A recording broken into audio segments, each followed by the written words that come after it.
যেভাবে ঘুমাতে নিষেধ করেছেন রাসূল সাল্লাল্লাহু আলাইহি সাল্লাম। ১. পেটে ভর দিয়ে উল্টো হয়ে ঘুমানো নিষেধ। রাসূল সাল্লাল্লাহু আলাইহি সাল্লাম একদিন এক ব্যক্তিকে দেখলেন সে পেটের উপর হয়ে ঘুমাচ্ছে। তখন নবী তাকে জাগিয়ে বললেন, এ ভঙ্গিতে ঘুমিও না, এটি এমন ঘুমের ভঙ্গি যা আল্লাহ তাআলা অপছন্দ করেন। সূত্র আবু দাউদ 5040, ইবনু মাজাহ 3723। ব্যাখ্যা: পেটে ভর দিয়ে ঘুমানো শুধু ইসলামী দৃষ্টিতে অপছন্দনীয় নয়, বরং চিকিৎসা বিজ্ঞানের দিক থেকেও ক্ষতিকর। এতে হৃৎপিণ্ড, ফুসফুস এবং পাকস্থলীতে অস্বাভাবিক চাপ পড়ে। অনেক সময় এ ভঙ্গিতে শ্বাস প্রশ্বাসের সমস্যা হয় এবং কোমরে ব্যথা দেখা দেয়।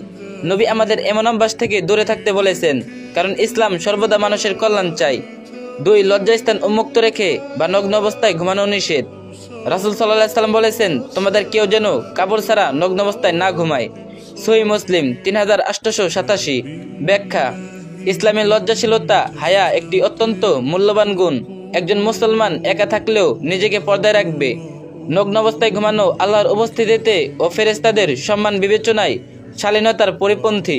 তাই নবী আমাদের এমনভাবে ঘুমাতে শিখিয়েছেন যাতে শরীর ঢাকা থাকে এবং পর্দা বজায় থাকে। ৩. ওযু ছাড়া ঘুমানো অপছন্দনীয়। রাসূল সাল্লাল্লাহু আলাইহি সাল্লাম বলেছেন, যে ব্যক্তি পবিত্র অবস্থায় ওযু করে ঘুমায় তার পাশে ফেরেশতা থাকে এবং সে জাগ্রত না হওয়া পর্যন্ত ফেরেশতা বলে, হে আল্লাহ, এ বান্দাকে ক্ষমা করো, কারণ সে পবিত্র অবস্থায় রাত কাটিয়েছেন। সহিহ ইবনু হিব্বান 1051। ব্যাখ্যা: ওযু করে ঘুমানো শুধু আখিরাতের সওয়াব নয়, বরং দুনিয়ার শান্তি। কারণ পবিত্র অবস্থায় ঘুমালে মন ও দেহ প্রশান্তি আসে এবং দুঃস্বপ্ন কমে, আর মৃত্যু এসে গেলে ইমানের অবস্থায় মৃত্যু হয় ইনশাআল্লাহ। ৪. মুখ নিচে দিয়ে হাত পা সরিয়ে অলসভাবে ঘুমানো থেকেও বারণ। নবী অলস ও অবহেলাপূর্ণ জীবনযাপনকে অপছন্দ করেছেন। যেভাবে মানুষ ক্লান্ত হয়ে শরীর সরিয়ে দেয়, তাতে নামাজ ও জিকির আগ্রহ কমে যায়। তাই মুসলমানের উচিত শালীন ভঙ্গিতে ঘুমানো এবং ঘুমের আগে আল্লাহর নাম স্মরণ করা।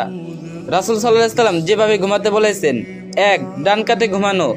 রাসূল সাল্লাল্লাহু আলাইহি সাল্লাম ডান কাতে শুয়ে ডান হাত গালের নিচে রাখতেন। সহিহ বুখারী 6314।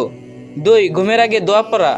আল্লাহুম্মা বিসমিকা আমুতু ওয়া আহইয়া, অর্থাৎ হে আল্লাহ, তোমার নামেই আমি জীবিত হই এবং তোমার নামেই মৃত্যুবরণ করি। ৩.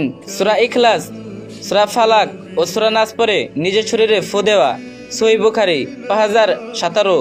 ৪. ওযু করে ঘুমানো, যেন মৃত্যু এসে গেলে ইমানদার অবস্থায় মৃত্যু হয়।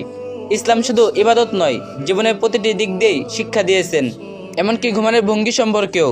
মহানবী সাল্লাল্লাহু আলাইহি সাল্লাম যেভাবে ঘুমাতে নিষেধ করেছেন, সেগুলো পরিহার করলে আমরা শুধু আল্লাহর সন্তুষ্টি অর্জন করব না, বরং শারীরিক ও মানসিক দিক থেকেও উপকৃত হব। এই ভিডিওটি অন্য একজনের সাথে শেয়ার করুন, যাতে অন্য একজন জানে, আর যে যত পারেন কপি লিংক করে দিন।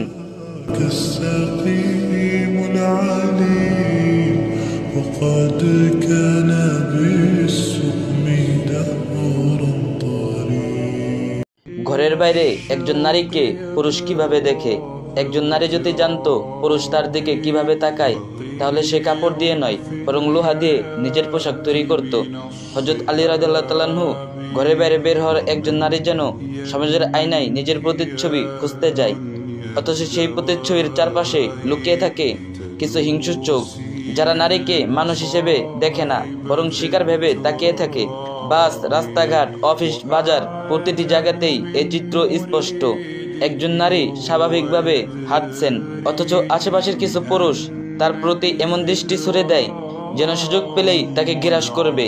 এই বাস্তবতা যতটা কষ্টের ততটাই ভয়ের। কিন্তু প্রশ্ন হলো, দোষটা কার? কেবল পুরুষের নাকি নারীরও? ইসলাম এখানে স্পষ্টভাবে দিক নির্দেশনা দিয়েছে। নারীর জন্য পর্দা ফরজ করা হয়েছে, তবে অশালীন দৃষ্টির আঘাত থেকে অনেকাংশেই নিরাপদ থাকা সম্ভব। অথচ আজকের সমাজে অনেক নারী ইসলামকে তোয়াক্কা না করে